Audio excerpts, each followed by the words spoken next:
Bienvenue dans le monde d'aujourd'hui, où l'on construit et puis l'on détruit, où l'ordinateur nous instruit, et le téléviseur nous divertit. Bienvenue dans le monde d'aujourd'hui. Je parlerai d'abord des médias en général, des médias de masse. Moi je pense que les médias de masse sont apparus il y a pratiquement un siècle. Le premier grand média de masse c'est la radio, 1920. Dans les années 70, ça a commencé à se transformer parce qu'il a commencé à y avoir de la publicité sur la télévision. Et dans les années 80, je parle pour la France évidemment, la télévision est devenue privée. On est passé d'un temps de consommation de télévision d'une demi-heure par jour, affectant à peine 10% de la population, à un temps de télévision qui a dépassé 3h35 par jour en moyenne, affectant toutes les couches de la population. Tout ceci a eu pour conséquence de progressivement, mais irrésistiblement et très massivement liquider toutes les structures de symbolisation. C'est extrêmement important. Pourquoi ? Parce que les jeunes générations, depuis l'origine de l'humanité jusqu'à pratiquement la fin des années 90, se constituaient d'abord dans une relation intergénérationnelle via leurs parents et leurs grands-parents. Le temps de discussion intrafamiliale aux États-Unis est passé en 15 ans de 1h35 par jour à 35 minutes par jour. Vous comprenez que la télé a une stratégie absolument délibérée de marginaliser, et non seulement de les marginaliser, mais d'infantiliser les parents, c'est-à-dire de les empêcher d'être des parents. Mais les enfants ont besoin de parents. Il faut simplement adapter ce qui a toujours été l'intérêt d'être parent, qui est d'accompagner progressivement la prise d'autonomie d'un enfant.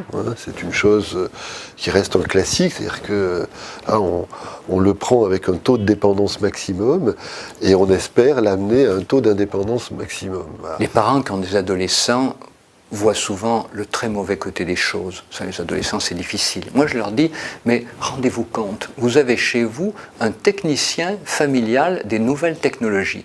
Faites-le travailler pour vous, demandez-lui conseil. Il faut que les générations se rencontrent autour des objets. Du coup, il faut tenir compte de cette société, il faut tenir compte de ces objets. Voilà. Et le rôle de l'adulte, c'est quand même de faire cet effort un peu d'anticipation. C'est-à-dire que quand j'amène mon gamin la première fois au bord de la mer, je vais anticiper pour lui les risques de la mer. Pour moi, la télé, les jeux vidéo, tout ça, c'est pas le mal. Du tout. C'est nous qui avons une mauvaise relation à ces choses-là, qui fait que ça se passe pas bien. La société des écrans, c'est celle des adultes d'abord. C'est nous qui avons d'abord des téléphones avec la possibilité de prendre des photos. C'est nous qui avons aussi introduit très souvent les écrans et c'est dit tiens c'est pratique, etc. Après évidemment il y a une culture qui s'est mise en place, une culture jeux vidéo et qui a investi ces écrans différemment. Mais c'est autant la culture des adultes que des plus jeunes. Ça c'est le monde de Dofus. Ouais. Donc ça c'est mon personnage. Donc c'est pas la télévision qui est pas bonne, c'est pas le jeu vidéo qui est pas bon, c'est notre rapport au jeu vidéo, ou notre absence de rapport au jeu vidéo. Car si les mômes veulent jouer aux vidéos, c'est bien au départ, c'est qu'ils ont envie d'être actifs. Effectivement, on se pose la question de savoir si c'est dangereux, ouais. À un moment donné, il a été un peu loin, ça s'est tout de suite vu, de toute façon, les résultats scolaires, tout de suite. Et puis, il était plus dans la vie de tous les jours, il parlait plus, il communiquait pas de la même façon, quoi, voilà. Et puis là, il y a eu quand même interdiction. Il va falloir trouver de l'utilité sociale à la télévision. Et il y a plein de choses à faire bien. Il faut un peu de courage.